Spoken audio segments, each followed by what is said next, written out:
Howard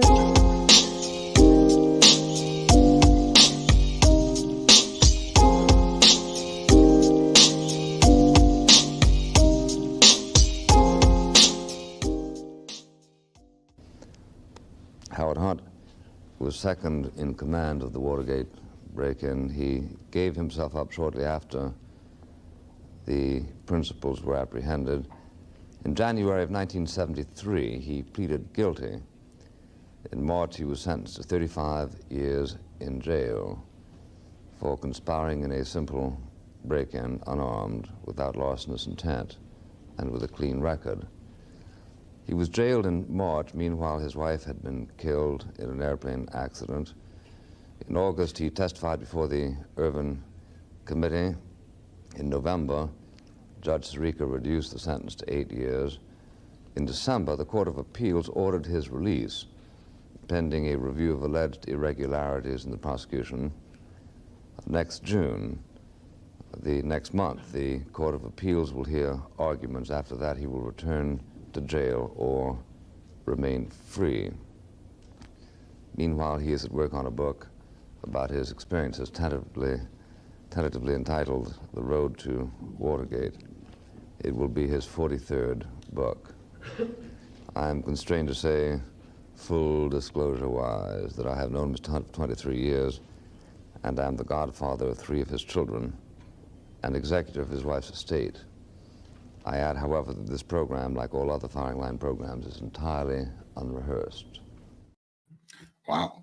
Yeah, that goes on. I highly recommend, maybe we could put it up on Locals, the firing line episode with E. Howard Hunt. And it's really awkward, but you got to tip your hat to Buckley, who says, you know, look, I'm the godfather of his children here. I mean, this is not a scurrilous guy. I mean, this is a reputable man who was railroaded. And, you know, if you want to know my take on it, I mean, did he do things that he maybe shouldn't have done? Yeah, but it wasn't like he came up with them. You know, you could say he was following orders. The Buckley thing is fascinating because Buckley will, of course, work for the CIA at the same time as Hunt. He will deny it for years, but he was part of Operation Mockingbird. He was in the writing division, if you want to call it that. He was translating written texts that were in Spanish when Hunt was down in Mexico and he was down in Uruguay. So that was the job. And then he went and wrote his own books and became a media figure. But again, are they both bilingual? They're both bilingual or trilingual. Yeah, Hunt definitely spoke full Spanish. I think he spoke French also, and I don't know how many languages Buckley spoke. But yeah, definitely true. That being said, I mean, Hunt was down there with Buckley, and Buckley goes into the media. I'm sure that's what they wanted Buckley to do. And this is part of it, you know, like we saw with the guy Tom Braden, who was on CNN for many years, debating Tucker Carlson and others. He was a CIA operative. I mean, this goes all the way back. That's why I've been harping on this thing recently on Twitter, because it's now on steroids. It's now Mockingbird 2.0. There were so many guys back in the day who were on TV who were, we didn't know at the time, but we now know that Tom Braden was CIA and Buckley was CIA, and all of these people were doing the bidding of the CIA. And we learn a lot out of the Watergate hearings. I just watched 8 hours of just the testimony of E. Howard Hunt, which is riveting because they don't know what to ask him. He's so smooth that they start repeating the same questions. He's not combative. He's fighting for his life. Sirica said that he's got to do what he's got to do because he was sentenced to 35 years provisionally. He eventually serves 3 years of pretty hard time. But interestingly enough, he ends up in Danbury, Connecticut, in the Danbury Federal Prison, with Frank Sturgis, and their cellmates. Interestingly enough, some of these guys, you know, collide afterwards. Their worlds collide. But I wanted to get started where we left off, which I think was the Bay of Pigs, Eric, right? In episode 1, this being episode 2, episode 3 will be in a couple of weeks. Episode 3, for people who are tuning in, the time frame and the chronology of the storyline is a little erratic. So we decided to put the tramps and the other stuff about JFK in episode 3 leading up to the end of his life. Just for timeline purposes and chronology purposes, it makes sense to do what we're doing today, which is pick up where the Bay of Pigs left off. That being said, this will be a little smoother chronology, and for storytelling purposes, we're going to jump from the Bay of Pigs to some of Hunt's stuff in the 60s, where he is not out in the wilderness. But let me just say this. After the Bay of Pigs, Dulles gets fired, Bissell gets fired, Cabell gets fired, they're scattered to the winds, and a lot of careers that were linked to the Bay of Pigs, people were not demoted, but they weren't promoted. And Hunt was part of that, Eric. In other words, he was so linked to the Bay of Pigs that his career stalled, if that makes any sense. Like nothing, there wasn't any punishment. The top 3 had their heads chopped off by Kennedy. Right. I mean, if you get into what we talked about last week, Nixon's plan, he thought he was going to be president. Nixon's plan was the assassination of Castro, then the invasion of the island, and then this government in waiting brought in either from Guatemala or from Miami. That was this government that they had in waiting. And people said, well, I mean, Kennedy didn't want to kill Castro, and that's why the whole thing failed. Trujillo will later be assassinated in the Dominican Republic under the watch of LBJ in 1965. Allende will be deposed in Chile in 73. Mossadegh in 53. All of these were successful coups d'etats. And it depends how you look at success. I mean, the successful topping of people who were Soviet leaning, which is the whole point of these things. I know all the liberal historians think these are innocent men who just had a target on their back by capitalists. Far from the truth. Far from the truth. And that's why we're here to show you the other side of the story, what motivated Nixon, what motivated these people to take out these leaders who were dancing with the Soviets. And these other coups were successful. The one that wasn't was the Castro one. And the showing of weakness by JFK led to, a year later, Khrushchev putting in missiles into Cuba. He said, look at this weak leader. And then he did the next move, which was the Cuban Missile Crisis. And we barely get out of this thing alive, all because of the weakness of JFK in the planned assassination and takeover of Cuba by the military, a plan that was on the books under Eisenhower. And if Eisenhower had been president, if they had done this, they would have pulled it off, and Cuba would have been Puerto Rico, okay, if that makes any sense to anybody. But they let this fester for 50 freaking years, and a hands-off policy was made between the United States government and the Soviet Union because they took the missiles out of Cuba. And that's where we are at the beginning of this episode, because now what's happening is Dulles is fired, and he brings in E. Howard Hunt to ghostwrite his memoirs. Nobody even knows this. The Craft of Intelligence is written by E. Howard Hunt for Dulles. And I'm sure he got paid for it, whatever he did. But the reality of it is, after the Bay of Pigs, Dulles is forced out, and Tracy Barnes is brought in. And they start something which is very little known about, called the Domestic Operations Division, DOD. And you say to yourself, well, how can the CIA have a domestic operations division, Hunley? Well, they did. And he alludes to this in the Watergate hearings, and they're all going, how can they be operating domestically? And he just chuckles, Hunt. There's Tracy Barnes on the bottom there, a couple of different shots of him. Tracy Barnes he's like a division is a covert action involving publishing and subsidizing books. Okay, so this is kind of the beginning or the high point of Mockingbird, because the CIA gets into actually forming publishing companies under Tracy Barnes and Hunt. And Hunt comes up with the idea, or Helms comes up with the idea, of writing a character that's like an American James Bond.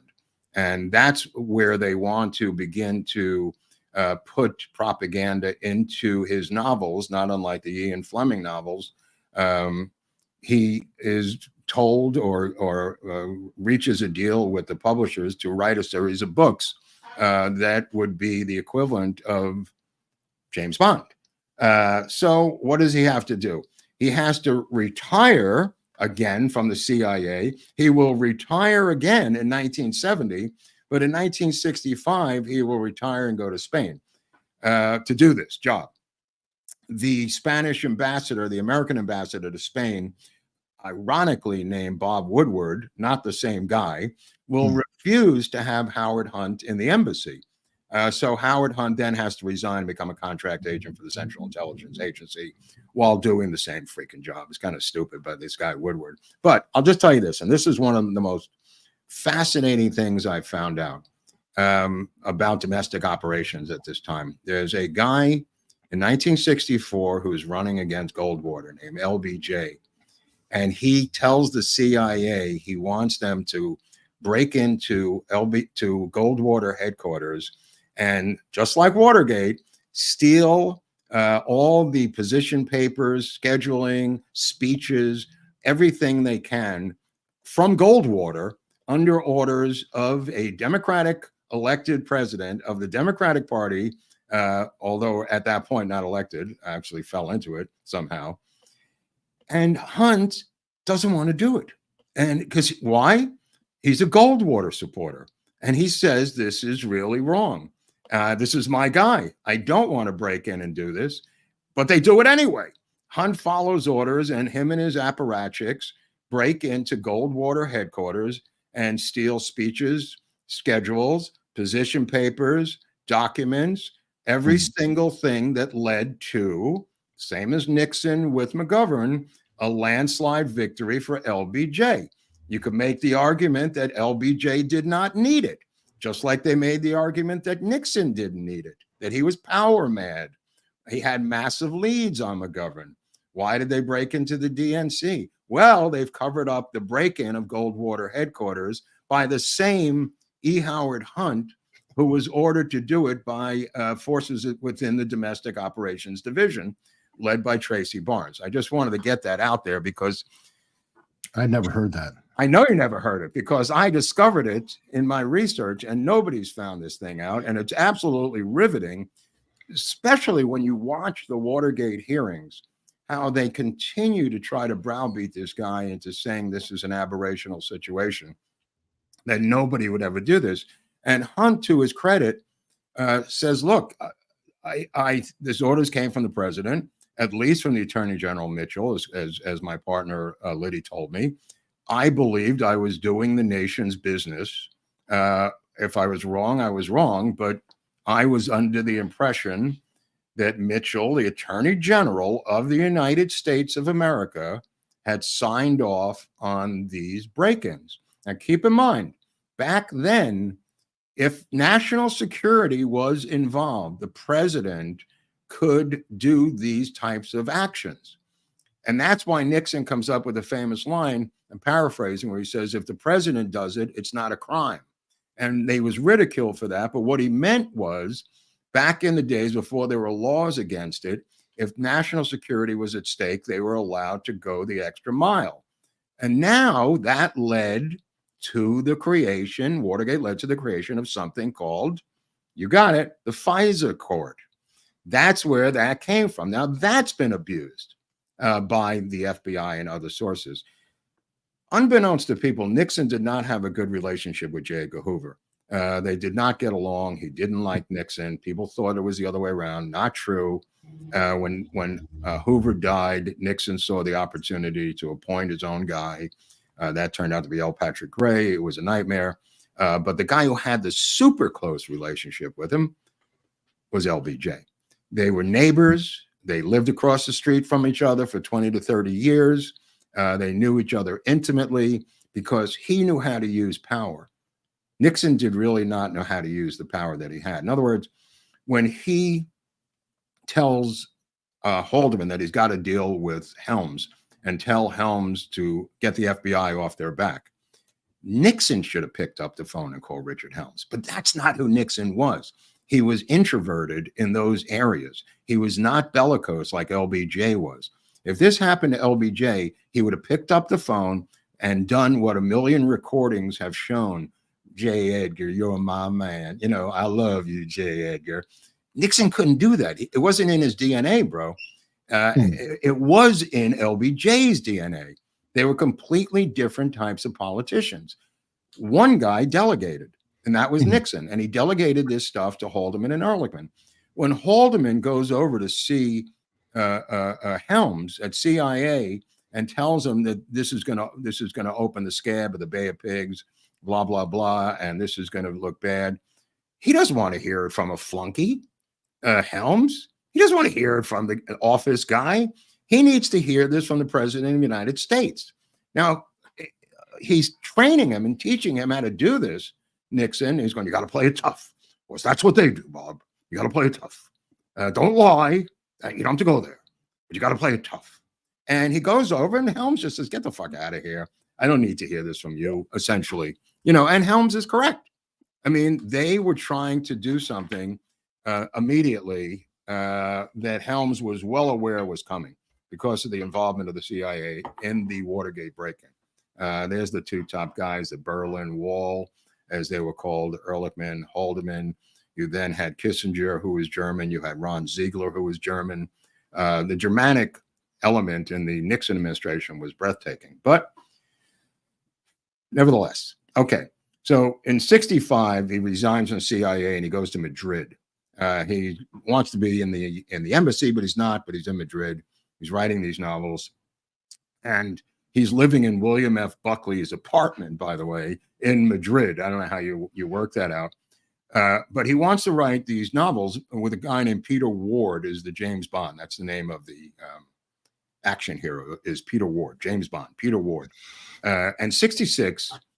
He is ordered to come back by Helms, and Helms wants him to begin to get involved with publishing, like I said, under this new program, publishing and everything else in 1966. And Hunt comes back and he buys a house 20 minutes from Langley, like a sprawling thing. He's got horses. He's living pretty large there. And this is in Maryland, Eric. So it's about 20 minutes from Langley. He then joins all these country clubs. One of the country clubs, one of the organizations he joins is the Brown Club. The Brown Club, he becomes president of the Brown Club or vice president. It's a social club. Princeton has them. Harvard has them. In New York, there's a Harvard Club. There's a Princeton Club. There's a Brown Club. And it's in D.C. And the guy who's president of the Brown Club is a guy who went to Brown, obviously, named Charles Colson. And Charles Colson, this is maybe 1968, 69, Charles Colson starts to talk and becomes friends, they're alumni, here's Charles Colson, with E. Howard Hunt. Hunt is at the age of 46. He wants to retire and just write novels. He's looking for something else to do. He is technically the chief of covert operations of Western Europe. Anyone who thinks Hunt was a minor person in the CIA is deceiving themselves. He was chief of covert operations in 1969. Not that he was there. He was doing it out of D.C. He says he left the CIA in 1970 because there were too many Democrats. And this becomes an issue for Hunt because the people in there after World War II, there's a lot of liberals in there. There's people in the CIA that we don't know about, but it's influenced by the State Department, and they're not fiercely anti-communist, Eric. By 1970, I mean, think of where the time is. We've gone through the 60s now. The CIA has now been influenced by social events around the world. And the CIA, this is an editorial statement, the CIA seems to blow with the wind. Okay. And whoever is the president, whoever can make them do things. Because they are beholden to the president. And if you're a weak Jimmy Carter-ish president, the CIA is going to walk all over you. If you're tougher, you can use them for your own doings. You know what I mean? If you're really aggressive, you can milk them and make them jump through hoops. That's actually weird because I know. it was under Carter that they really got put to heel because of church. Right, but that So was it the wasn't time. Carter, That was the yeah. time. It had nothing to do with Carter, but it was about Yeah. church. The church committee hearings in 1978. Jimmy Carter didn't have much to do with that, but the reality of it is, Jimmy Carter comes to power because Nixon is dethroned, Ford is handpicked, the weakest congressman in the House is made president of the United States. So the government is being run by the Congress at this point, as you're well aware, and that leads to the rise of the Church Committee and the House Assassinations Committee, the Rockefeller Commission. A bunch of these we're going to get into. But there's very little known of what Hunt is doing between 63 and 64. And we're going to get into that in the next episode because the entire debate hinges upon, in episode 3, whether Hunt was in Dallas on November 22nd, 1963. And that is a debate that we're going to have next episode because we're going to work backwards and then forwards from 63 to his the end of his life, where he does a deathbed confession. So what happens is he's got these 2 daughters, and he's got Hunt and David, the 2 kids. David, the youngest son, is diagnosed with cystic fibrosis. The 2 daughters are coming back from a weekend. The daughters are like 14 and 16, I believe, coming back from visiting some other girlfriends or schoolmates. And they give an Ecuadorian houseboy the car keys to drive, and he's sandwiched. He runs a stop sign. Lisa goes 50 feet into the air into a field, and then the other daughter, Kevin, I believe this is Kevin here, the older one. That's Hunt on the left. St. John Hunt, let me put it that way. And that's Lisa, yeah. And that's Lisa on the right. Now, Lisa and Kevin, which is his daughter's name, Kevan, are really severely injured in this car crash. Lisa is brain damaged and ends up in a mental asylum, mental institution, because they can't care for her at home. So eventually they bring her home, and she does get better because she's with her own family. And it was like some Girl Interrupted movie, apparently, where she was in some crazy mental institution, the same one where I think the publisher of the Washington Post was sent, who ended his life there. But anyway, so David's got these medical issues. He needs money. Lisa has medical issues. He's written these novels. He's got income from the CIA, and he is now being told by Richard Helms that they need him inside the White House.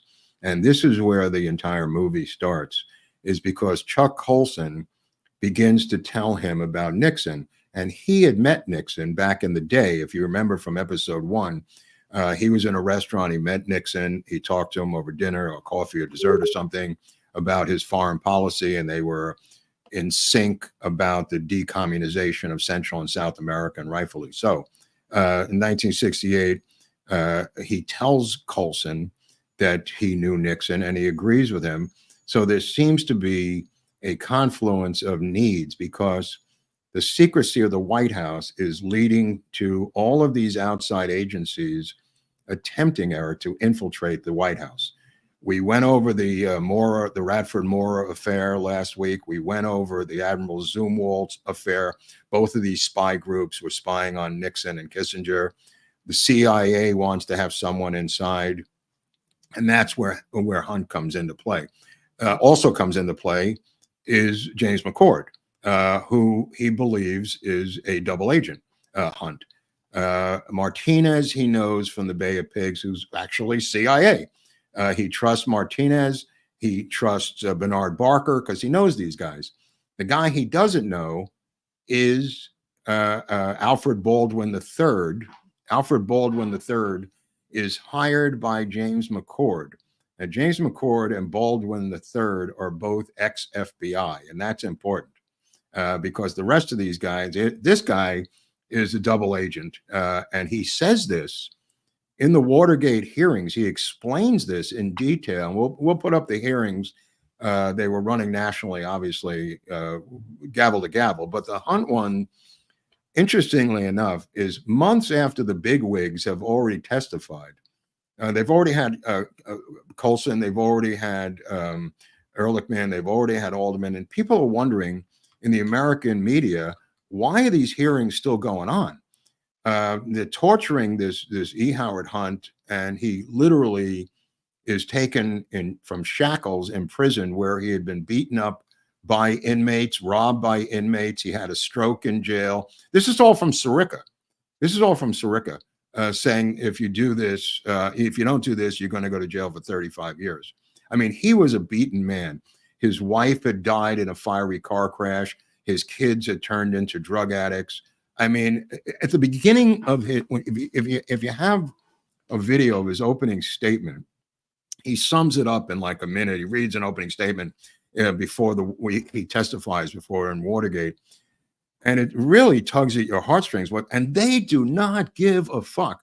And I realized that the Democratic girl imprisonment theory that I had is not about Democratic girls. It's just about Democrats, because these guys back in 1972 are imprisoning every single person they could get their hands on, not unlike today, Eric, in terms of Trump's associates. Go ahead. I think this is it.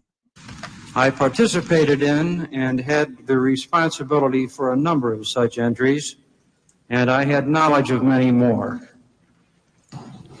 To put it unmistakably, I was an intelligence officer, a spy for the government of the United States.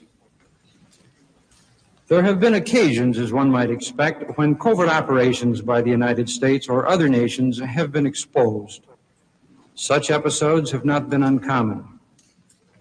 When such mishaps have occurred, it has been universally the practice for the operation to be disavowed and covered up.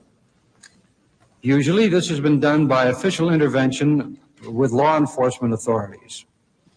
In addition, the employing governments have paid legal defense fees. Yep. Salaries and family living expenses have been continued.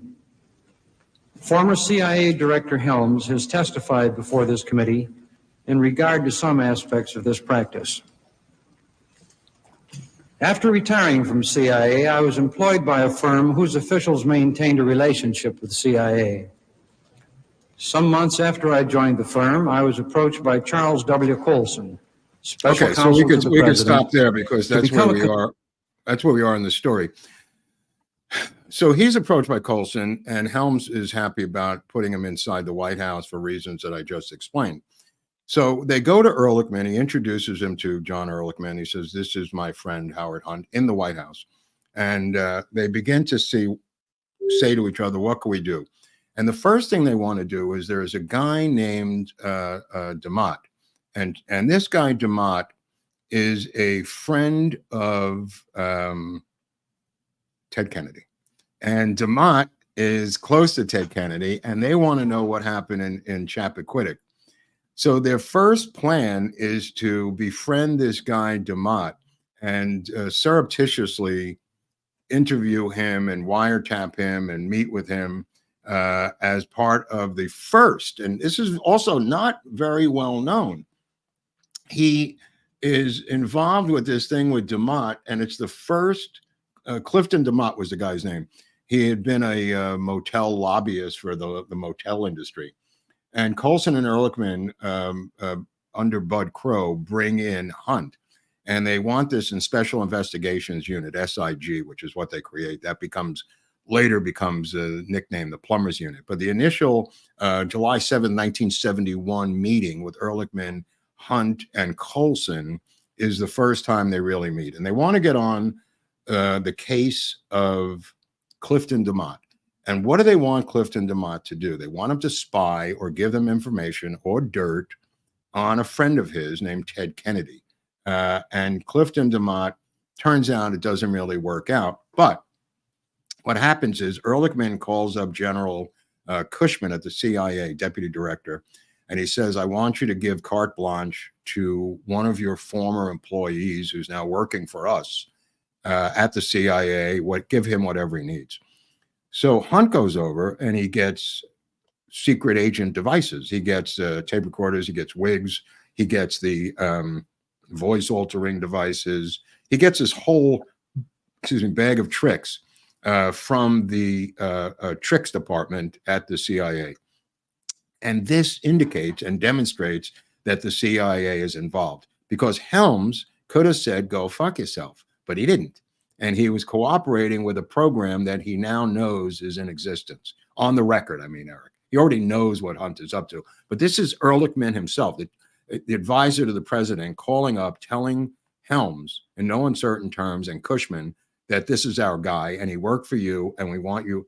They give him false ID. They give him phony business cards. They give him phone numbers that you could call that are really rerouted to CIA. They give him a whole panoply of tricks. And they begin to think, what can we do with these things? Now, the first, as I said, was Clifton DeMont.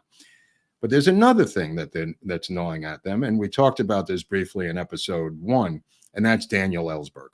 And Daniel Ellsberg is their Achilles heel and also the thorn in their foot, because Ellsberg is into hallucinogenics. He's into group sex. He's into all kinds of crazy counterculture stuff. And he's dating a chick. This is new information, named Frances Fitzgerald. The Frances Fitzgerald is one of his squeezes. This is before he ends up with Marx's daughter from the toy company. Here's Frances Fitzgerald. Frances Fitzgerald is part journalist. She's working for the Village Voice, and she's writing anti-Vietnam War documents, and she's articles.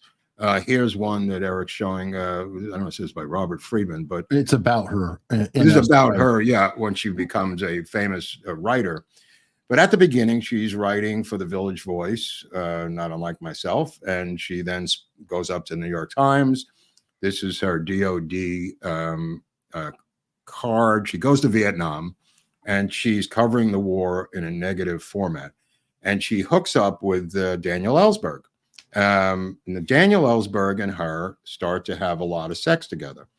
And a number of these honeypots begin to flip Daniel Ellsberg, who we know served under General Lansdale in Vietnam. And Lansdale spoke highly, if you remember, about Daniel Ellsberg. If you want to go back to the General Lansdale episode, this is kind of where it starts for Ellsberg. Ellsberg's out in the bush with his own Swedish machine gun or whatever he had there. Whatever that thing is, and you gun nuts at home can tell me what that is. It's some Swedish kind of machine gun. No, Mark, it's the 718-432 from South Korea. I don't know what that is. But Obviously. yeah. It's a weapon that Lansdale mentions that to show how gung-ho Ellsberg was. That's all the whole point of the story. I don't really care what the gun was, but he had his own weapons, Ellsberg, to show how pro-war he was.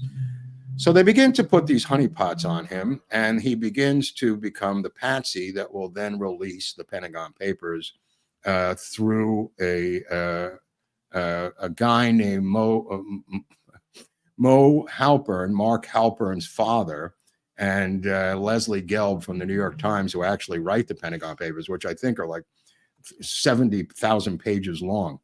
That's what he's copying. That's what he's running around town doing. But getting back to Frances Fitzgerald, which I wanted to talk about for a second, is this Mo Halpern. Oh, this is his dad. Yeah, it's Mark Halpern's father. Interesting. And Morton Halpern. David Halpern, his son, will be caught, and that's Mark Halpern's older brother. He will be caught in a spy ring. Is this Mark? David. This is David. This is David. Yeah, David will be caught stealing documents for, I think, Admiral Zumwalt. He was in the Navy, and he was caught red-handed stealing documents from Kissinger's valise. You can't make this stuff up, folks. This is where we were then. And the reason I'm doing this, the reason Eric and I are doing this, is because it has so many echoes of today, where these military people around Trump. Is this Halpern? Oh, this is Zumwalt. Yeah. Zumwalt was the guy. He was an admiral, Joint Chiefs of Staff guy, and he had his spy ring. This is all because Nixon was afraid of the deep state, and he was secretive to a fault. And they didn't want Nixon to be secretive. They wanted to know what the hell was going on. So that's why Hunt, all of a sudden, he doesn't know McCord, but when they start to do these things, McCord will come in later on Watergate. They get back to Ellsberg for a second, because Ellsberg is really the first time they break in. They ask the CIA for psychological makeup of Ellsberg. And they give him like a certain amount of facts and figures, which I just mentioned about Ellsberg being involved in this orgy cult in LA, taking psychedelics, really becoming a victim. It's like the nerd who was all of a sudden surrounded by Playboy bunnies. It's like he wins the lottery, Ellsberg. You know what I mean? These girls are all over him. But that's the way it is. Hunt has retired and retired again in 1970. He's working for the Mullen Company, which is a PR firm, CIA cutout in Washington. And that's like a day job, but it's a cutout. It's his day job doing that. So when Ehrlichman brings him over, Coulson really introduces him, and then Ehrlichman puts the official stamp on it. Anyway, so with Ellsberg, he's being honeypotted left and right. And this honeypot, Frances Fitzgerald, is very interesting because of the reasons Eric said. But there are other reasons that she is of interest, and it's because of her dad. Now, who is her dad? Her dad is Desmond Fitzgerald, Deputy Director of Plan for the Central Intelligence Agency. Her dad, in 1963, will hand Raoul Kubela a poison pen in Paris to kill Castro on November 22nd, 1963. That's been established, and that's who her dad is. So apparently she was working for the Central Intelligence Agency regarding Daniel Ellsberg and reporting back to her dad, who was Deputy Director of Plans of the Central Intelligence Agency. But Ellsberg didn't know this, and he was being honeypotted by a beautiful blonde pro who was against the war in Vietnam, or maybe the CIA was against the war in Vietnam. We don't really know whose strings are being pulled by who. We just know that there's a lot of shit going on. And I just wanted to read you this quote by Nixon, which is really, really interesting. And this is from June 17th, 1971. He says to Haldeman, "God damn it, get in there and get those files." And he's referring to the Pentagon Papers files because they can't find an original copy, Eric. And he says, "Blow the safe and get it. Talk to Hunt. I want the break-in." Hell, they do that, and your break into the place and just blow it up. Bring them in, just go in and take it. And this is a green light by Nixon to break into the Brookings Institute and get Hunt. This doesn't happen, by the way, but this is on the tapes of Nixon saying to Haldeman, just go into the Brookings Institute and take it by force. And Nixon's not wrong. These are top secret documents that have been stolen that are now inside of a Democratic think tank safe. And they don't even have a copy of it, Eric. Again, the McNamara study is what it's really called, only goes up to 1968 because Nixon's not in it. But Nixon and Kissinger say we can't negotiate with these totalitarian regimes if they believe we're weak and people in our own government are stealing documents and undermining us. That's why Nixon and Kissinger go berserk over the Pentagon Papers. That's what the Supreme Court did not understand when they, later on will vote 9-0 to turn over the tapes and blah, blah, blah. It wasn't about the tapes. It wasn't about any of this stuff. Everything was about the Pentagon Papers. And the stealing of these documents, the turning them over to the Soviet embassy. Hunt testifies to this. As soon as he gets into this in Watergate in the hearings, the Democratic senators are all over him. Well, you don't have any evidence that the Soviet embassy got this. Well, you're just making this up. And he says, whether I'm making it up or not, Eric, this is what we believed at the time. This is what we were told. We were told that Soviet money was flowing into the DNC. It'll later become Chinese money under Clinton that they got caught getting campaign contributions from China. So they're not out of their minds. They're not out of their minds. This is what Hunt believed. Now, Hunt is not the guy who's in charge of the operation in terms of politics. He's a foot soldier. He's putting together a team with Liddy to do this. But first, the Ellsberg break-in. They go to Bedford, North Bedford Drive, 450, which I think was the office of the psychiatrist. A lot of psychiatrists over there on Bedford. They break in, and this is with Diego and Martinez. They break in, and they're looking for the files on Daniel Ellsberg. Okay, They claim they got nothing. Ellsberg claims they got his file. Fielding the next day with his lawyer a couple of days later said they got the files, that the Ellsberg files were actually on the floor. They claim they didn't get anything. I don't know what that got them at, but the reality there's Fielding on the left and his lawyer on the right. But they are trying to find the psychiatric stuff on Ellsberg. Why do they want to do that? Because Ellsberg has been is going to go to trial for charges of espionage, and he's facing the death penalty, actually, if you want to stretch it out in an Assange kind of way. But Assange is nowhere near what Ellsberg did. Assange was merely someone who received information. Right. From Ellsberg would be like the New York Times versus Ellsberg, who stole it, right? Exactly. He physically stole this stuff, and it's top secret. And he goes to give it to, a major senator. I think it's Fulbright. And before he released it to the New York Times, he goes to Fulbright. Fulbright says, "I ain't taking this. You stole this." He said, "If you want to go through proper channels, I'll be more than happy to look at it." But Fulbright, to his credit, says, "Go fuck yourself. I'm not going to bring this stuff into the Senate this way." Actually, he's Bradley Manning. Now that we think about it. Yeah. Ellsberg is Bradley Manning. Mm-hmm. Okay, so there's also the story in 1972 where there's a woman named Dita Beard. Her last name is Beard. Her first name is Dita, D-I-T-A. And she wrote a memo claiming that the IT&T, International Telephone Telegraph, had paid the RNC $400,000 to get them out of a Justice Department monopoly lawsuit, that they were part of a monopoly. And Dita Beard wrote this memo, and it ended up going into the media, and she ended up fleeing Washington and going to Denver, Colorado with a heart condition, or maybe an imaginary heart condition. I'm not really sure. She ends up in a hospital in Denver, Colorado. Nobody knows where she is. And Ehrlichman and Coulson tell Hunt to go find her. And Hunt puts on one of his disguises, and part of his operation is to dissuade Dita Beard. Here she is in the hospital, that she is a secretary at ITT. And the job is to dissuade her from telling the media any more about this $400,000 donation to the Republican National Committee by IT&T. And she says in this situation, according to Hunt's direction, that the document was a fraud, that even though she wrote it, she said the document was a fraud.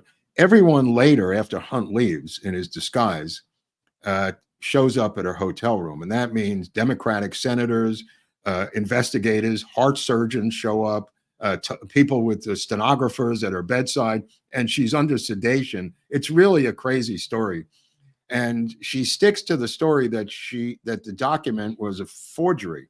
And they know it's not, but she won't buckle. And nobody knows what Hunt promised her. And it also comes up in the testimony in Watergate that, he just went there. He doesn't know anything of what you're talking about. He's so smooth in this testimony, Eric, that I really recommend, even though he's a beaten, weakened man at this point, and they're trying to wear him down. He's there for 8 hours a day for multiple days with very few breaks.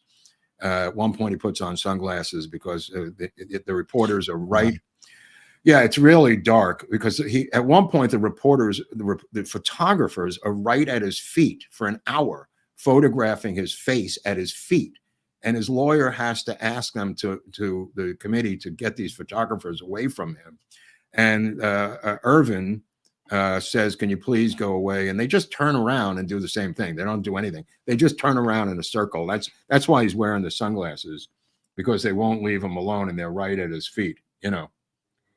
Okay, so let's get to May 15th, 1972, a day in Alabama that will live in Alabamian history. And that's when Arthur Bremer puts 4 bullets into George Wallace, the governor of Alabama, into a state trooper, into some other people, not unlike what happened in Bucks County. And Bremer is from Milwaukee. And Coulson says, look, Nixon is afraid it's going to turn out that this guy, even if he's a freaking nut, shot Wallace to help us. And I mean, here's Bremer right there with the George Wallace button. But Nixon's political fear, and it's not unwarranted, it's not unreal. He says, what if they go to his place and there's all this pro-Nixon stuff and he's shooting Wallace to help us? And he says, why don't you get Hunt to go up there? Have Hunt go up to Milwaukee and see what's going on up there, because who the hell knows at this point? So Hunt doesn't want to do it, but he does.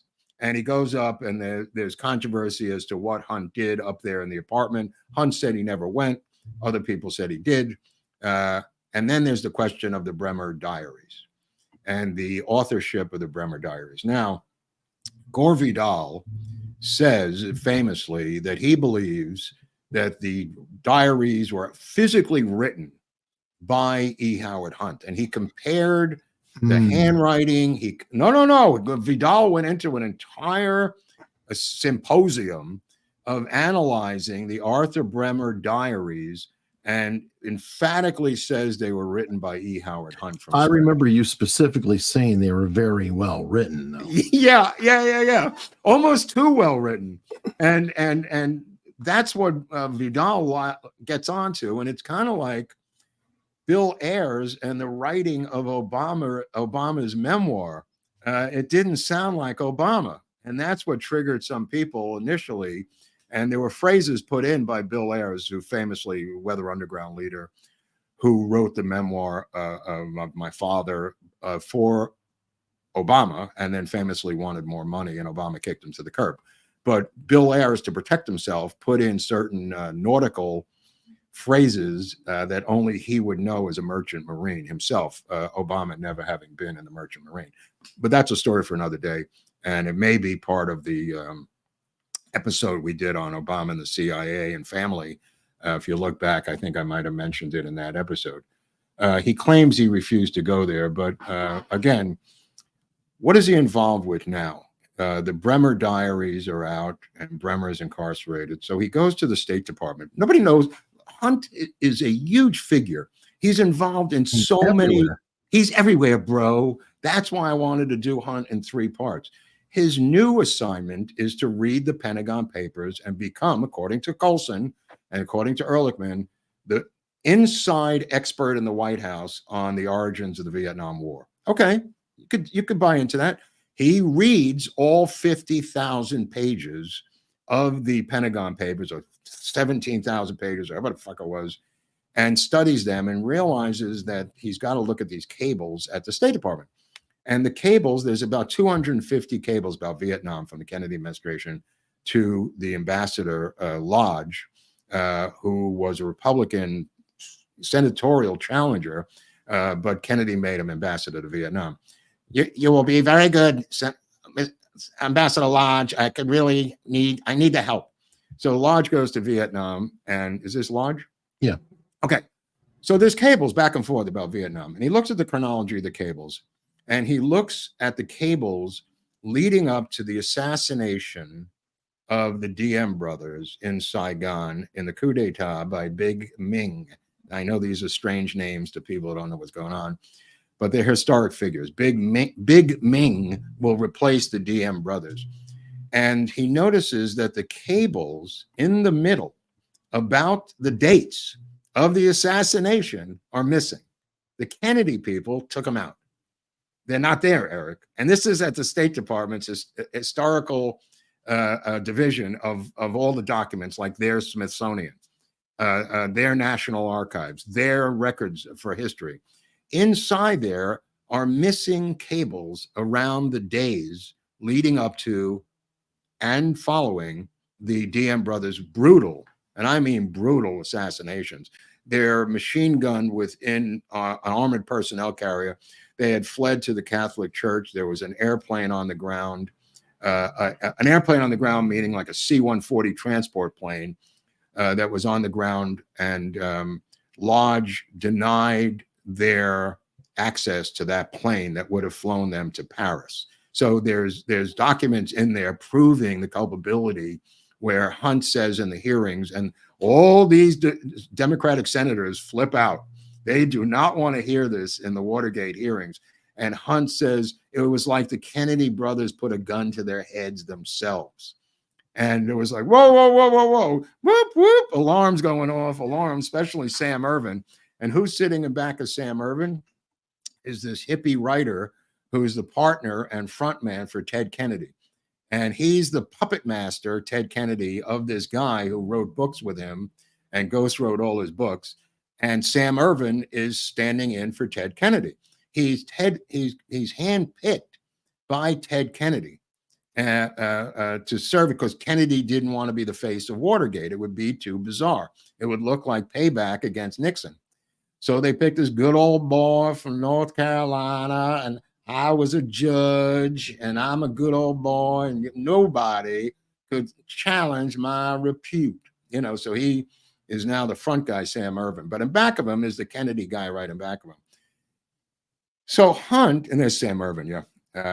It's funny because him and Fred Thompson get into it in the final hours of the Hunt testimony. Fred Thompson's intimidated by him. Fred Thompson out of Tennessee, who will later become an actor. I think he was on Law and Order and a bunch of different presidential candidate, senator. But this is early on. He's very young and he's scared. This is much later. Oh, that's much later. Yeah, he had a big head of hair, and he had a big head of hair in this. Anyway, he's intimidated by Ervin. Baker's intimidated. Lowell Weicker, the worst. He's like the Adam Kinzinger of the hearings. Lowell Weicker, the biggest dick, and this is a guy I met who was a dick. No doubt about it. This guy was a total dick, Lowell Weicker, Republican senator from Connecticut. Baker is Howard Baker is kind of in the middle. He tries to help him. Thompson is very helpful, very sympathetic to Hunt. Ervin is not, and Ervin goes at it with the young Fred Thompson at points in the hearings. Inouye is a prick. Montoya from New Mexico, just mentally retarded or something. I'm not sure what was wrong with Montoya. Anyway, these guys become household names. And I remember watching it, like I said, in the Kennedy household at one point down there, and we're watching it in the summer. So it was really weird, but it was on every channel, Eric. It was on every channel.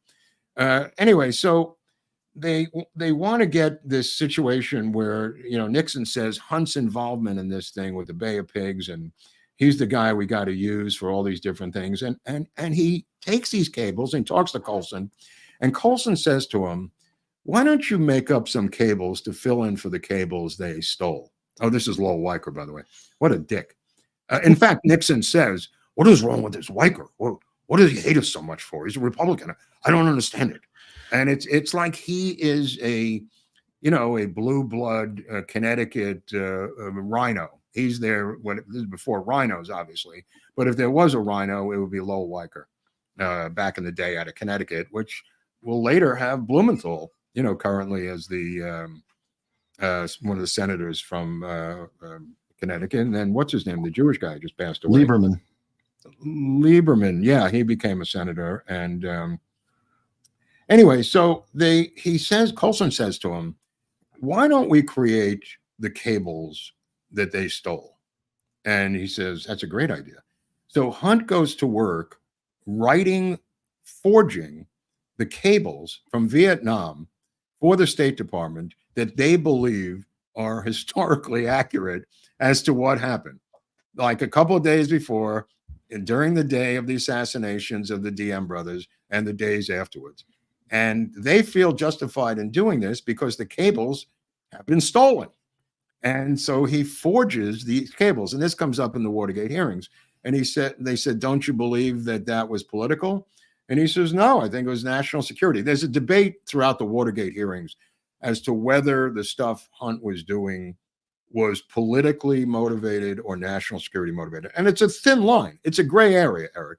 Mm-hmm. It's a gray area. So he says, look, we were trying to stop Ellsberg from giving out more documents. We did not know what he had stolen. We did not know if he had more Pentagon papers, top secret documents that he would give to the goddamn Soviets.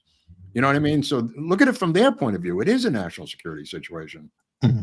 But That being said, you know, when he's involved in dirty tricks and other things like this, it's much more political. But from Hunt's point of view, legally, he says, look, this is what I was ordered to do. I did it under 3 administrations. I was involved in the Bay of Pigs. You didn't say anything then.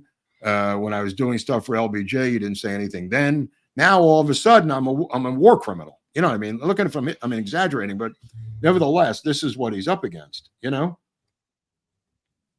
Yeah. So the reason I mention this is this all leads up to June 17th, 1972. On June 17th, 1972, despite the attempt in May, which failed, the June 17th, 1972 break-in at the Watergate was successful as a break-in, you know, in terms of what happened. They believe that Carl Schaffler, this is according to Hunt, from the DC police, the intelligence unit, was in on it. They believe that Hunt believes this was a setup. So does Colson till the day he died.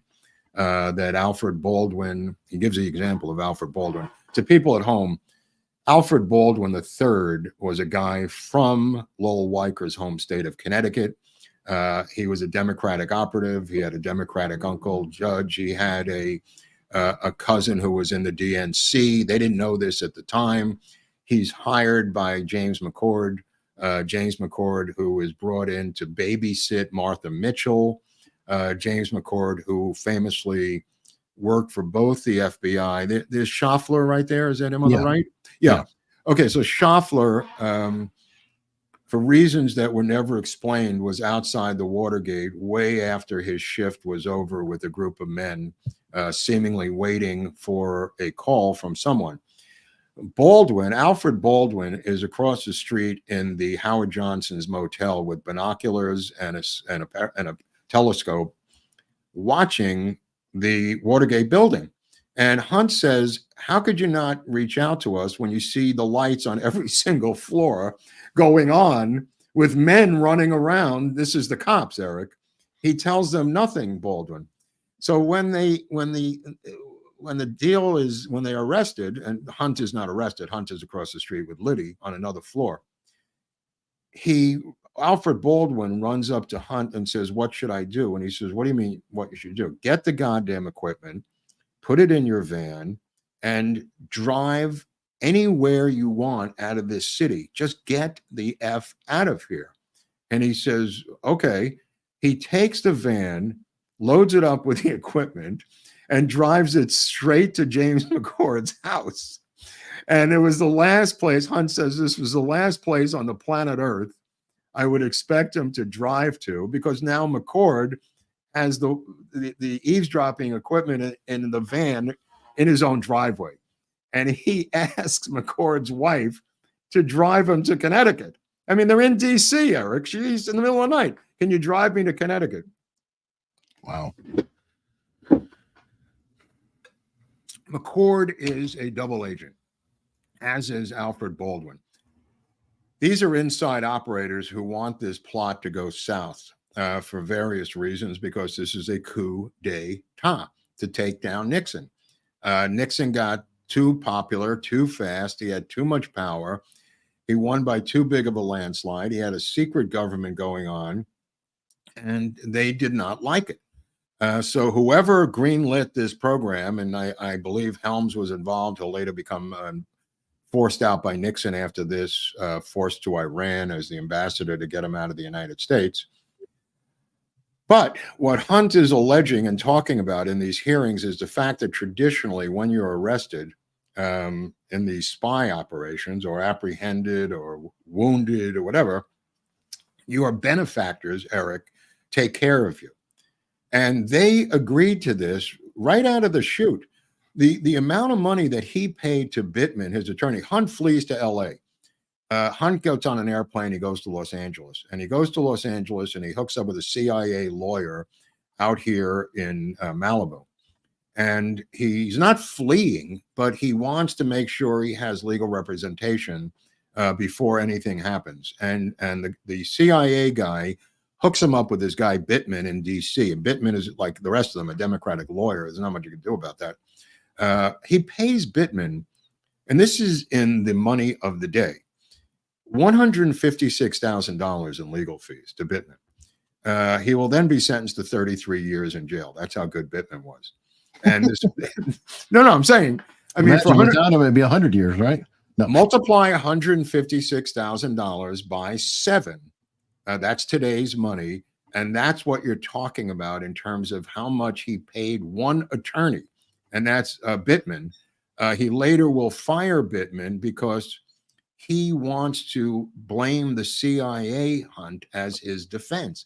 So Bittman, who is a deep state attorney, says, no fucking way, I'm out of here. I'm not going to give you a CIA defense, meaning that everything I just said is his defense. And that's what Hunt wants. And he pays $156,000, which is like $1.7 million or something in terms of in today's money in legal fees, and ends up literally almost beaten to death in the DC jail, raped, attempted rape or whatever happened to him in there. We'll never know. It was quite brutal, robbed by inmates, and the guards did nothing. And this was a guy, in his 50s, Eric, so he couldn't defend himself. I mean, it was really, really heinous.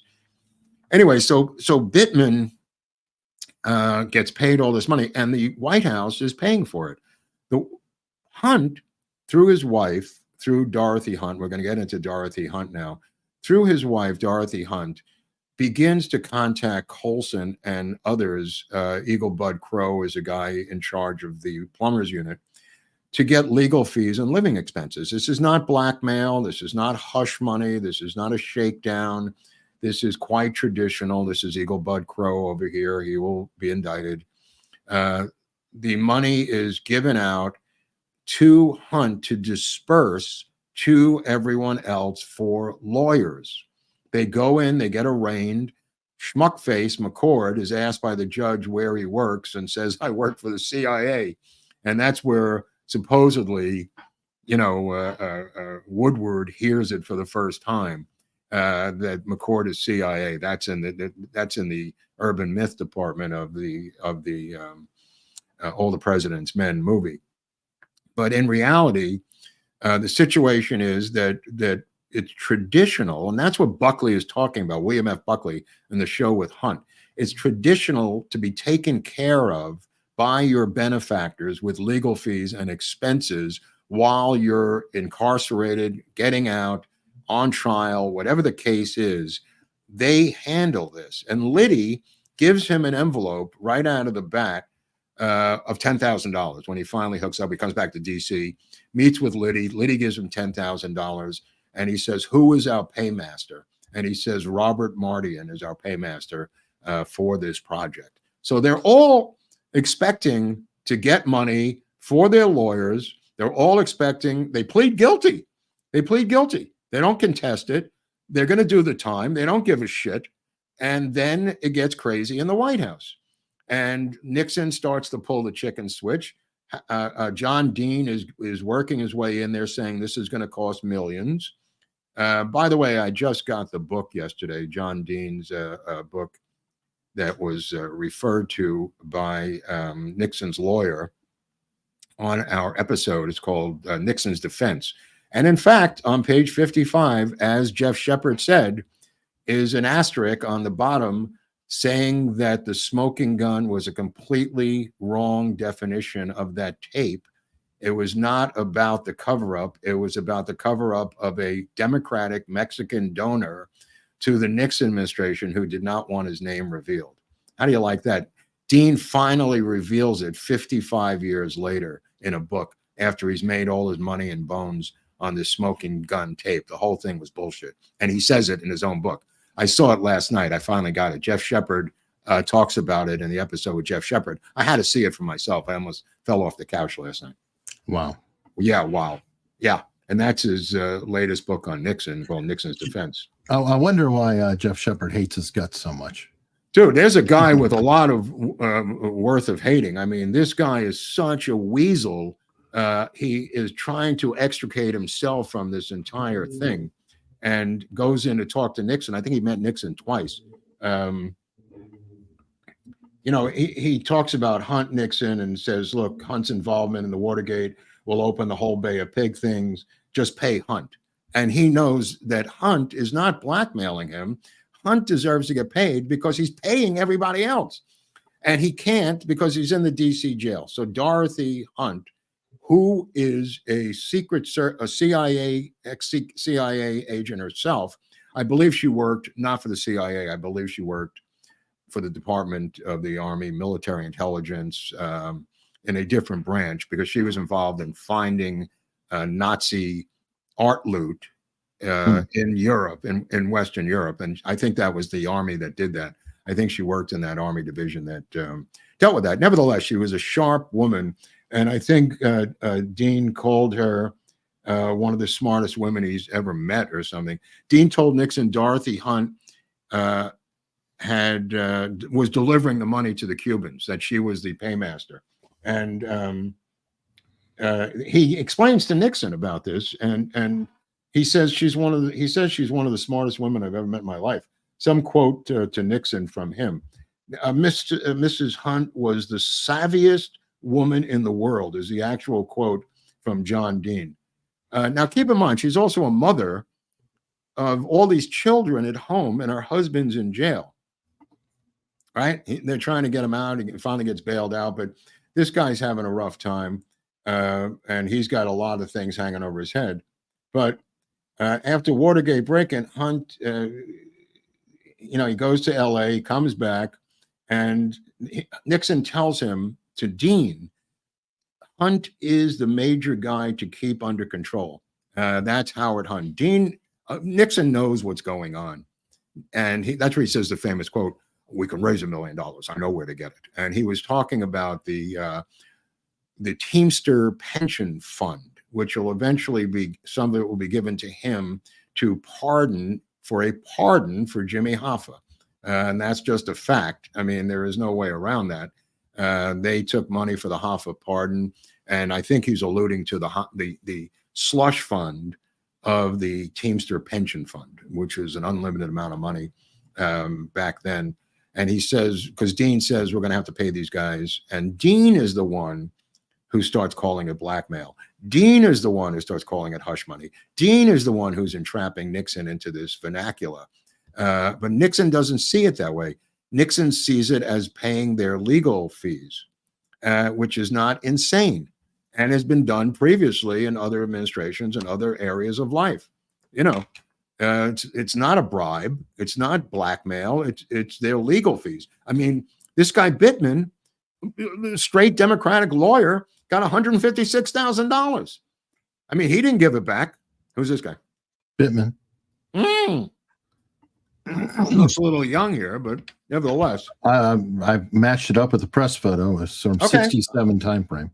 Okay, I'll buy that. There's a few years after this. I'll buy that. So anyway, there's a, I don't know how to get to this, so we're just going to get to it because it's so crazy.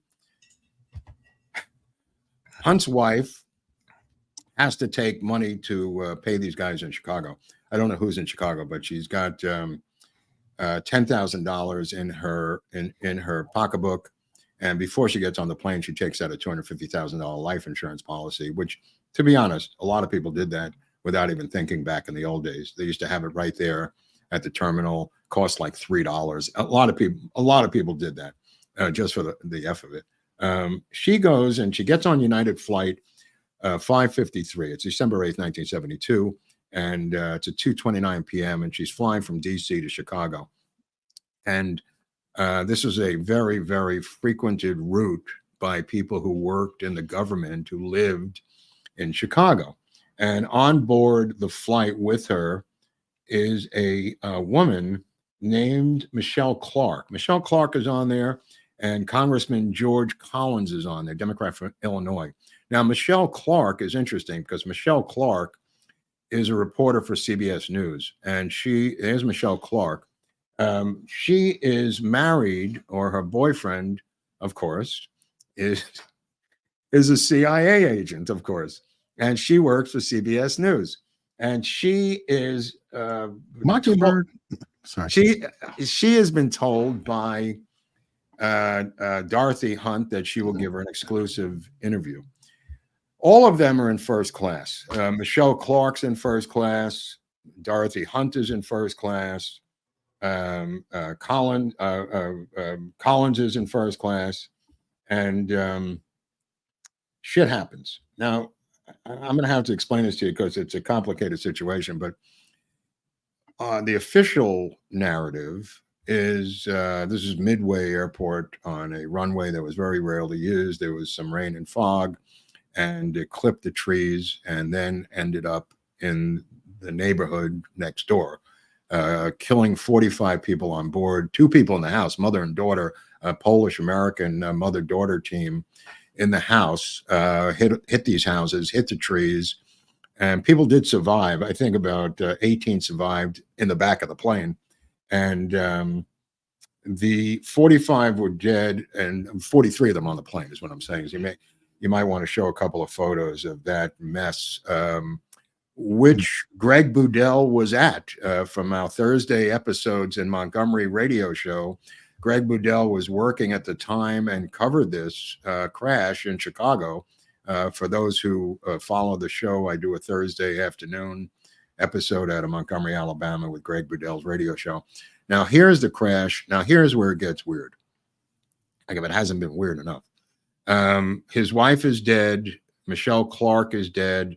The congressman is dead. The pilot and co-pilot and attendant are dead.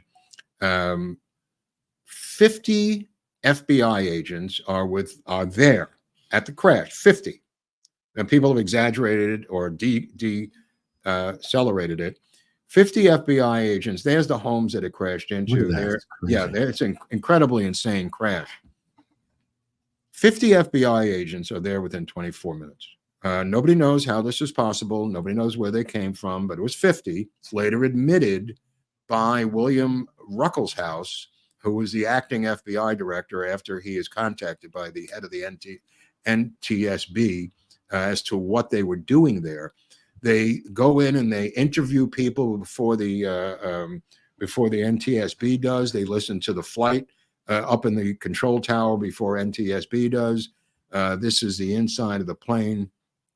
And this situation becomes very weird in a power struggle with the NTSB. Ruckelshaus claims that there's some law that allows the FBI to take over a case if they believe there's criminal activity in a plane crash, okay? How they believe there was criminal activity in a plane crash 24 minutes after the crash has yet to be explained. But there's 50 FBI agents boxing everyone out. And I say, well, where's the black box? The black box is missing, right? It's found by a Chicago sanitation worker and given to the FBI the next day.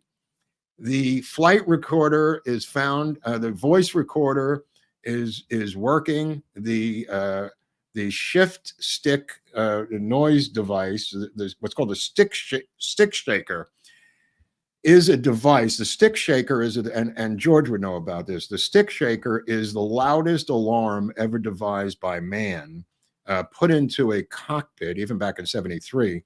This is a Boeing, I think 737. The plane, the United flight, the stick shaker is the loudest alarm, and it's designed when a plane is about to stall, and that's why it's so loud. And the pilots go into whatever emergency thing. There was a tiny plane in front of them landing, and the control tower told the smaller prop engine plane to circle around and not land. They then told the pilot of this plane to circle around and try again, another approach to Midway. It turns out that the marker, a mile and a half out, the marker, which is on an avenue in Chicago, the electronic marker to tell you you're on course to land, was turned off. We now established that. That was turned off. The voice-activated device, the taping system within the plane, when they listened to it, the pilots were not in any emergency yelling or anything else. And the noise from the stick shaker is going off. They're not agitated or anything. There is no, mayday, mayday, nothing. Absolutely nothing on the tapes. Okay. It's going to get worse, Hunley. You ready? I hope you're ready, Hunley, because it's going to get worse. Okay, there's a guy named James Walsh. What does James Walsh do? He's the county coroner of Cook County in Illinois. 7 of the bodies had enough cyanide in them to kill a horse. You still with me? What? And of the 7, that included the pilot, the co-pilot, the flight attendant, Hunt's wife, Collins, and Michelle Clark. This is from the county coroner. This is not from a conspiracist or anyone else. The cyanide levels were through the roof. That's a guy named James Walsh. Now, there's 2 guys I want you to focus on right now. Alex Botos and an investigative reporter named Sherman Skolnick. These are 2 cats out of Chicago. They're both former private eyes turned investigative journalists. Skolnick, with his partner, Alex Botos, I don't know if you have a photo of him, they successfully put about 15 Cook County judges in jail for corruption with their investigative reporting. These guys were the real deal out of Chicago. They were feared by many. That's Botos on the left. This guy, Sherman Skolnick, on the right. Skolnick was wheelchair bound from birth. He's in a wheelchair there. You see, maybe you can see that he's in a wheelchair. He's holding a press conference here. And there he is. He and Botos get involved in this project, and they begin to reveal the insanities of the plane crash, many of which I just mentioned to you. Now, here's where it gets weird. You think it didn't get weird there? Like I said, the black box is found by a sanitation worker. Bless you. And the tail is completely intact. The FBI is there doing all kinds of things. Nobody knows what is going on.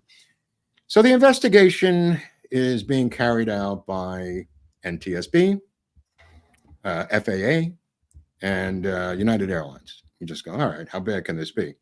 12/9/72, Eagle Bud Krogh, who you just showed, maybe you could put him up again, on the 9th day of December 1972, Eagle Bud Krogh is named by Nixon to be Undersecretary of the Department of Transportation. Wait. Wow. A couple of days later, Alexander Butterfield, who we're going to do an episode, who reveals the Nixon taping machine, is appointed by Nixon to be the administrator of the Federal Aviation Association, the FAA. A couple of days later, Dwight Chapin leaves the White House, and he's hired by United Airlines out of Chicago as the director of marketing. Wow. This is how open and shut the conspiracy is of this plane crash. Here's Dwight Chapin, who I believed was a straight shooter. He's Nixon's closest personal assistant. He will be put on the board of United Airlines out of Chicago, not United Airlines National, specifically in Chicago as the director of marketing. So you've got Eagle Bud Krogh, who's now the undersecretary of the Department of Transportation, no experience whatsoever. You've got Alexander Butterfield, who's appointed to the FAA, and you've got L. Patrick Gray at the FBI, and now Ruckelshaus, because Gray failed out in his confirmation hearing. So Ruckelshaus is another nominee of the Nixon administration regarding this. Now it gets a little weird, Eric, because, wow. Yeah, this is what I've been doing for the past month. Is this in St. John's stuff or? No, I didn't know. Absolutely not. Absolutely not. His stuff is very limited.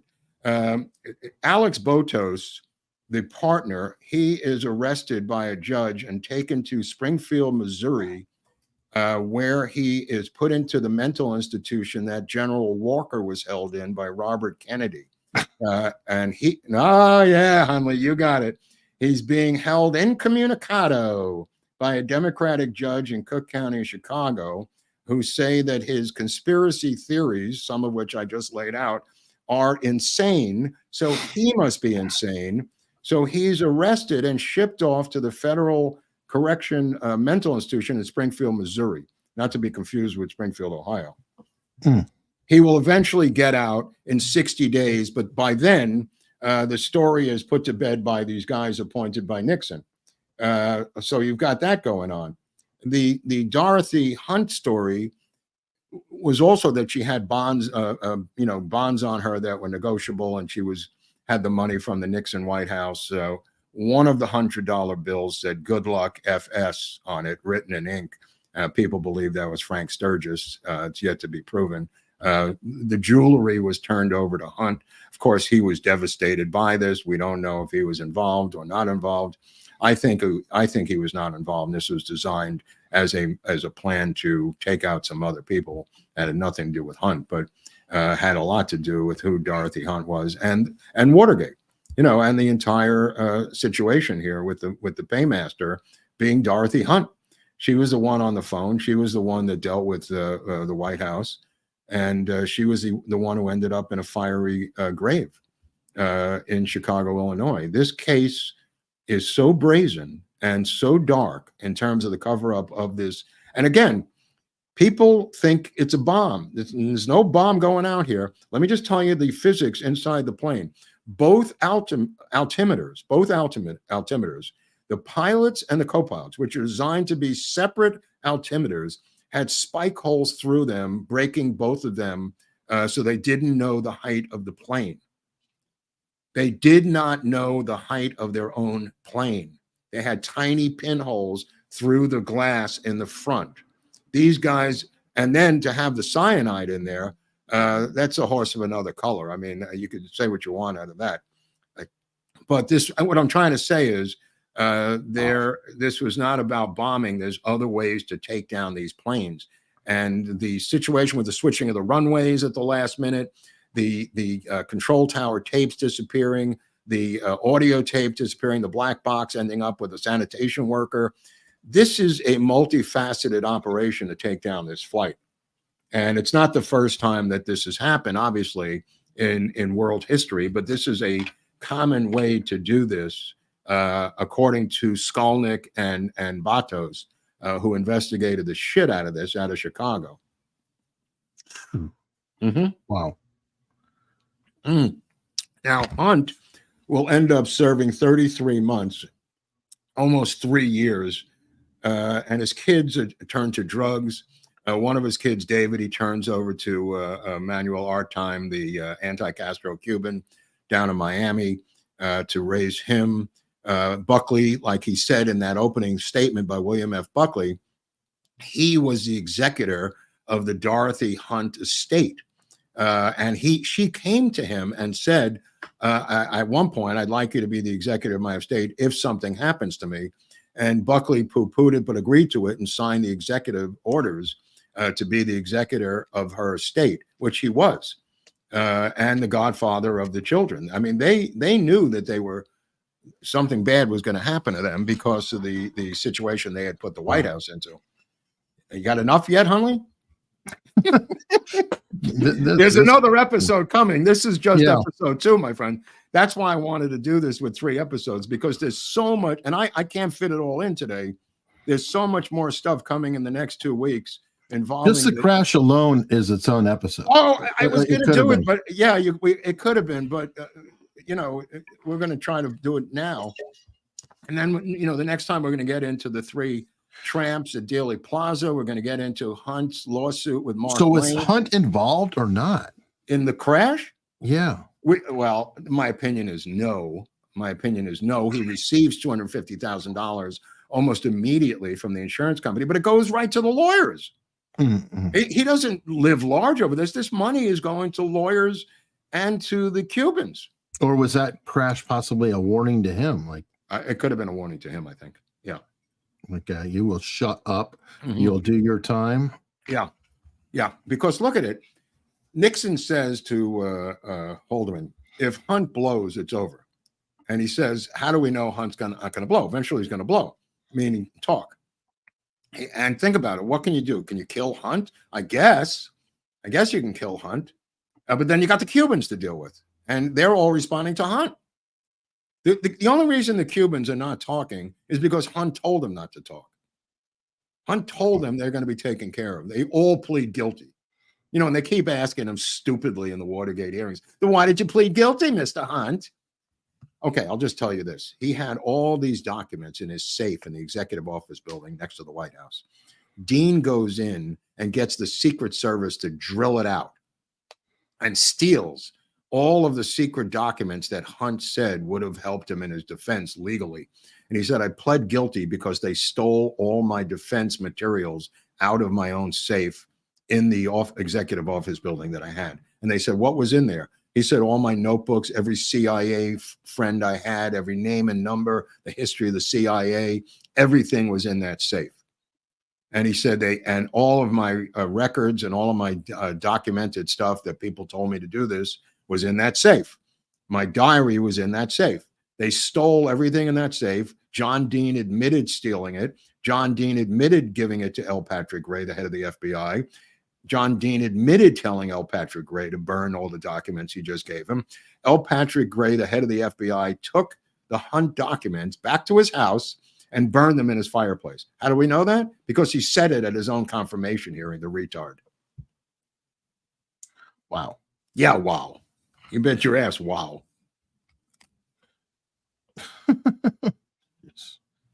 What a... All right, well, that's enough for today. I mean, you could chew on that for the whole week. Yeah, you think so? Anyway, there's that's enough. Here's L. Patrick Gray. He'll melt down during his hearing. He's not the smartest guy in the world. He was a sub-commander. I don't know how he got to that job, but this guy was not the right guy for the FBI job. But we're going to get into Mark Felt in a separate episode on Mark Felt. I'm trying to get John O'Connor to come on the show, who wrote the book Postgate and was a co-author with Mark Felt and went to war with Bob Woodward over the book Secret Agent that Bob Woodward wrote when Felt died. Fascinating story. We're going to try to get him on when we do Mark Felt. But the next final part will be part 3 of E. Howard Hunt. And after Hunt, we're going to do Charles Colson. Oh, nice. Yeah. What we're doing is we're working from the bottom up, in case people didn't realize. We're starting at the bottom and going to the top. So Cool. we'll go to Colson and then we'll Halderman. and Ehrlichman. Yeah. John Dean. And we obviously did Shepard with Dean. So we got that. But yeah, we're going to go in that direction. All right. Well, well, fortunately, we have people here supporting us, like Pamela Clifton saying, Happy Tuesday, guys, from Texas. And Pew Pew is back, giving 10 memberships to everyone. Is there anybody left who doesn't have a membership? But I mean, they go. Is that the same as subscribers, Hunley? Is that? It's one membership. Most people cancel, and why do they cancel? They can't take it. I mean, if they choose not to support us every month, I understand. It's $5 a month membership. Oh, right. Want to right. do I see it. what you're saying. Right. So, but to subscribe is free. It's free. Right? Absolutely free. I'm a little confused about the two things. Yeah, they could subscribe for nothing. Yes. And they choose not to subscribe. And they can also like for free. They get that little like button. Okay, let's just go over the free things. Okay. You could subscribe for free. Yes. You could like for free. And you could look around locals for free. And yet some people, for reasons that we don't know, do not do this. No. It's very bizarre. Is this content not interesting? I don't understand. Is there something more I can do for you pieces of shit? You know, it's amazing. Eric once phrased it. He says, we're doing live documentaries here, which is, I never thought about that, but it's true. This is a live documentary that we just did, unedited. A lot of times they look back at our old episode and they go, hey, you made a mistake. The guy's pants were blue. Something innocuous. Why don't you have the pictures ready? Well, I just found out. No, but I'm saying is, I think when they look at the old episodes, I think they think those are edited. Yeah. And they're commenting on some minor mistakes that may be in there. I don't think they realize that we're doing this live and they're looking at like an episode, let's say 2 years ago, and there might be some mistake in there. And they pointed out because they're not used to it, because they are used to looking at edited documentaries. What we're doing is a live documentary, live stream documentary. It's never been done before. I don't think so. I don't think so. I think you're onto something, Eric. But hopefully, people here are catching on, like Pamela Clifton again. She's saying she's doing a lot better than Harry. She started today making phone calls for President Trump. You know what? Thank you. I have to give a shout out again to TrumpForce47.com. That's the official volunteer website of the Trump campaign, where you can sign up to do the most minimal fat ass thing you could possibly do. even if you're in a walker. Some old lady told me she was in a walker trying to get off the hook. I wouldn't let her off the hook. She has a walker. I mean, everybody I know has got a walker at this point. And I said, you can answer the phone, right? She goes, yeah. I said, well, sign up at trumpforce47.com and they'll give you a phone list to call. Not so hard. And if you have no arms and legs, they have devices with speakerphones. Or Or if you need the extra energy to do this, you can always get some coffee and then call the people. Load yourself on the up, phone. get the energy up, call Right on. people. Best coffee in the world. Trust me, I know this. He's And right. you can get it, americasuntoldstories.com/coffee. And actually last Friday, I had a bit of an emergency. I had to drink normal coffee. Oh my God. It was bad, dude. That's dark, It bro. was a dark day. I mean, It's just a dark day in I'm sorry, American history. I had some Dunkin', whatever breakfast blend, and it was awful. It is It dark. sucked. Yeah. It sucks. So, I mean, seriously, this coffee is fantastic. It comes in this Ziploc pouch too, by the way, that Eric is showing there, but it's a pretty big pouch and Yep. it could fit in the side door of your refrigerator, just in case people are wondering what size that is. Yeah, absolutely. And it's about a pound, I believe, per bag. Mhm. Let me see what it says on it. Is it 1 pound or a pound and a half? No, it's 12 ounces. 12 ounce. Yeah, it feels light. Yeah, but I mean, it's quite a bit. I make a pot every day of this stuff and highly recommend it to everybody. And that does help support us. Every bag you buy, we get a little bit back. You're helping a veteran. You're helping the show. We do appreciate it. Grandpa with a super sticker. Thank you very Come on, much. Grams. Pete's Guide. Does any of your new hunt research show any possible DB Cooper connections? I've asked before, but I'm wondering if anything has changed. When was DB Cooper? In the 80s? No, 70. It's been 50 years. But I have no idea. What does it have to do with DB Cooper? I don't know. DB Cooper is such a crazy ass story, and people are still arguing as to who DB Cooper was. Oh, I don't know what it has to do with So, this story, though. Maybe I they mean, think he looks like Hunt, the picture, but I don't know. What? I don't know. Sean Lucan with $20. Thank you very much. Stephen Benson is a new member. And look at Pew Pew's coming in again. Give him 10 more memberships. Thank you, Pew Pew. Yeah, you like that. And then Joe Ferrara. Part of the $1 million that Nixon talks about getting also would have come from Robert Vesco. You guys should do an episode on him and his involvement with Nixon, Nixon's nephew in Cuba, etc. Okay. I don't know who that. Yeah, and then we know that the show's legit because we have George Orwell supporting us. Well, George Orwell. George Orwell was the original hire for Operation Mockingbird. He's a weekly banquet of the unvarnished truth. Bravo. Right. And then Jack Kleemeyer, $1.99. Thank you, Jack. Thank you very much. I'm going to check really quickly and make sure we don't have any Rumble rants. Yes, we do. Oh, there's Rumble rants here.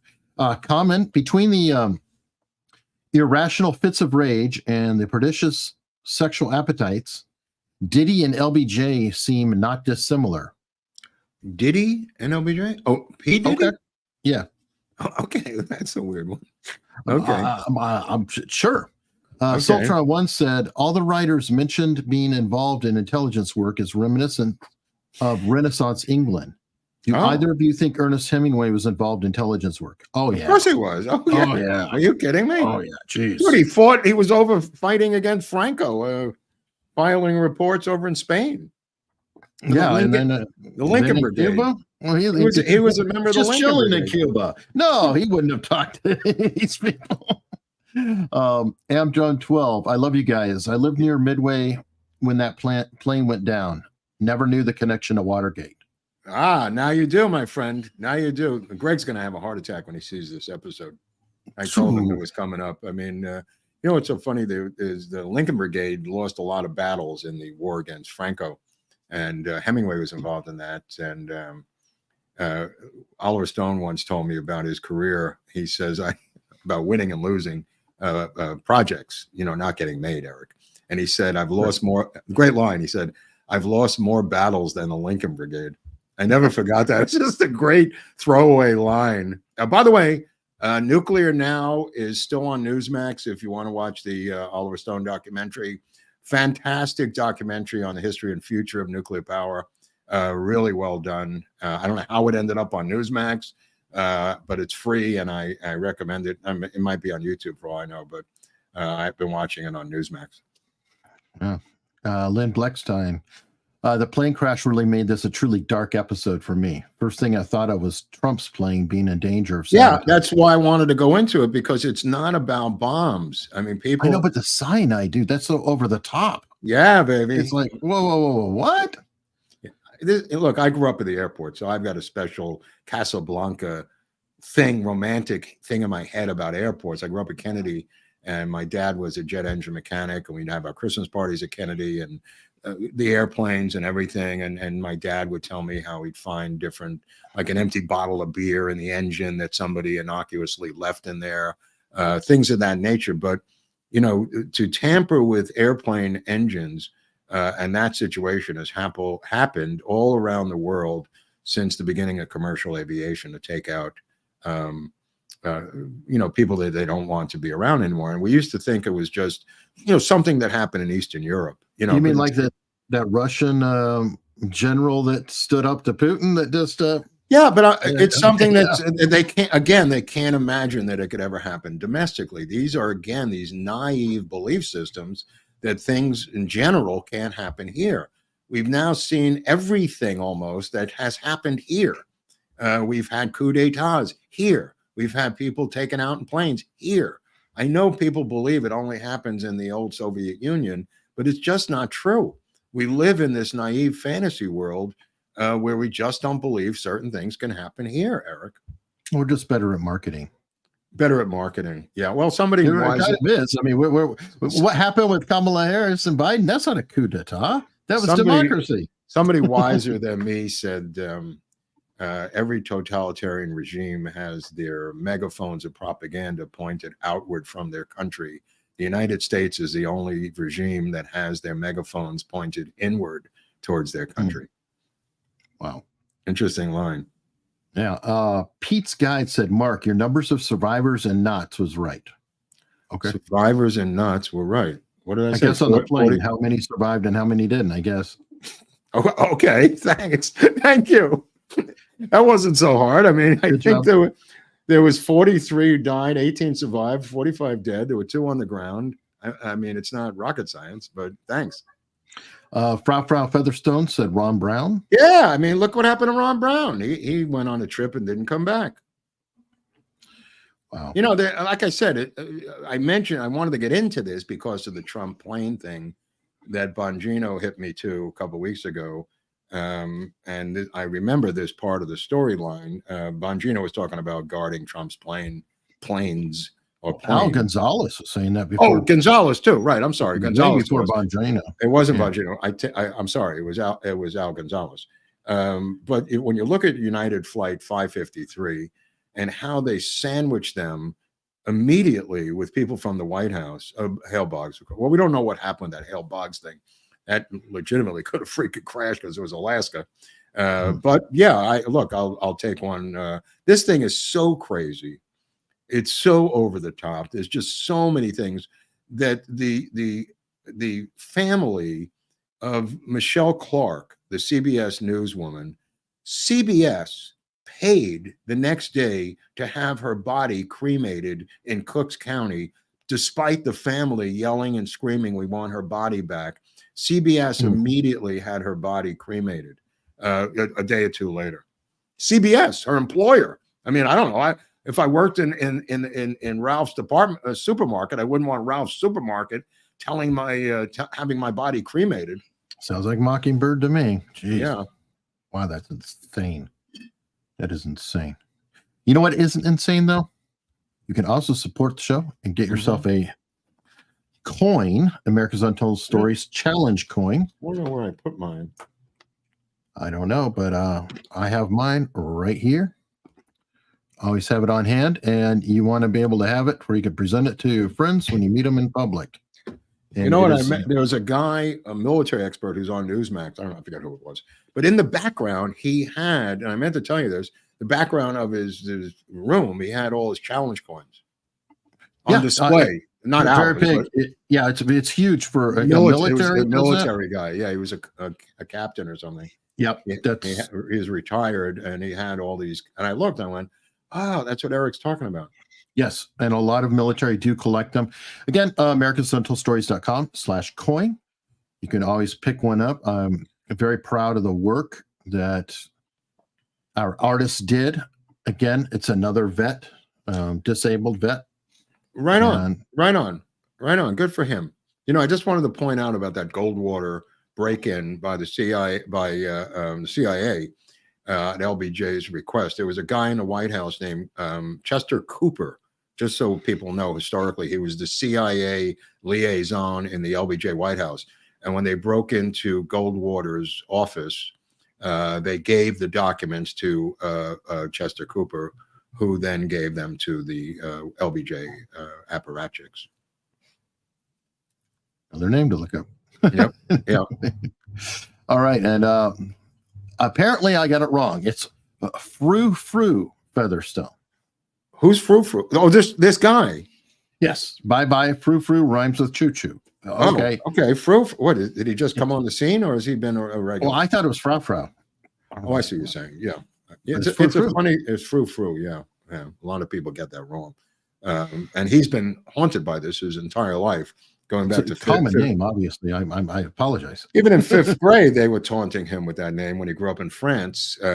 He went to school with Charles de Gaulle's grandson and was taunted by the French for many years. And obviously, he is originally Vietnamese, but he fled Vietnam when the French left in 1954. Okay. Well, that makes perfect sense. Yeah. Now, with that being said, we're going to be fleeing YouTube. And Right, heading but over we'll be to- back for Friday, right? For the free. We will form- be here Friday for the Okay, freaking Friday. free form Friday news, festivities, and follies that is coming with all kinds of new news about the shooter's son, Eric. Just got popped. He has a habit that we can't talk about on YouTube, I And guess. we're going to discuss over on Locals the son of Ruth or Routh. I don't know Frou-Frou. which it is, but people Yeah, are very. I've been corrected. It's Ruth. It's Routh. I don't know. It's like root or route. You choose. I've had it before with Groubert. I'm a victim of it myself.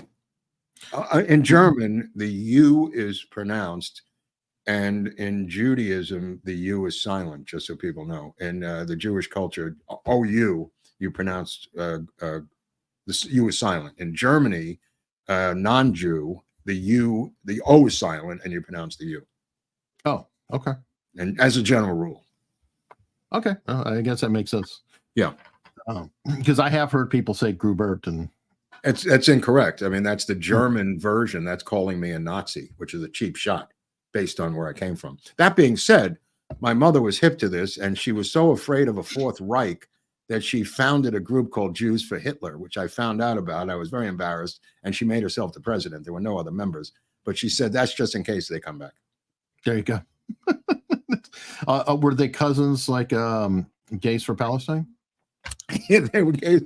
It was a phony organization she thought would hold up under Goebbels' son if he came back and started prosecuting or persecuting, depending on how you look at it, Jews in Brooklyn. Okay. Well, we're going to continue discussing secret organizations on Locals. There's a link in the description. You can follow us there for free, be a member for free, or you could choose to support us. And we're putting in more goodies all the time with a Lee Harvey. that Oswald May speaker. Brussel thing I sent you, the great. There's a book I'll be putting up there. Wow, that was gold. I stumbled onto that PDF yesterday. Wow, May Brussel, of course. Wow, what am I, frozen? You are, but I hear you. Okay, well, let's go over to Locals then. Good timing. All right, but we'll escape here and see you in Locals.